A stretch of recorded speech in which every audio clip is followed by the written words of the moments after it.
நிறைவேறாத ஆசையின் இரண்டு உருவங்கள்தான் துக்கமும் கோபமும். காமம், குரோதம் என்று சேர்த்து சொல்வது வழக்கம். காமம் என்பது ஆசை, குரோதம் என்பதுதான் கோபம், ஆத்திரம், துவேஷம் இவை எல்லாமும் ஆகும்.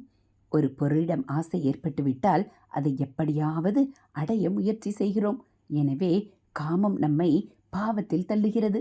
நாம் ஆசைப்பட்ட பொருள் கிடைக்காமல் தடையாக இருப்பவர்கள் மீது கோபம் வருகிறது. ரப்பர் பந்தை சுவரில் எறிந்தால் அது எதிர்கொண்டு நம்மிடமே திரும்பி வருகிறது.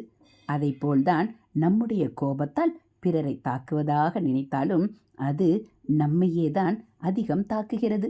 கோபத்தில் நம் உடம்பெல்லாம் ஆடி போகிறது. நம்முடைய கோபத்தை எதிராளி பொருட்படுத்துவதே கிடையாது. கோபப்படுவதால் நாமே நம் உடல், மனம் இரண்டையும் கெடுத்து கொள்கிறோம். அன்பாக இருப்பதுதான் மனிதனின் இயல்பான தர்மம். அதுதான் நமக்கும் ஆனந்தம், எதிராளிக்கும் ஆனந்தம். அன்பே சிவம் என்பார்கள். நாம் எல்லோரும் கோபம் கொள்ளாது அன்பே சிவமாக அமர்ந்திருக்க முயற்சி செய்ய வேண்டும்.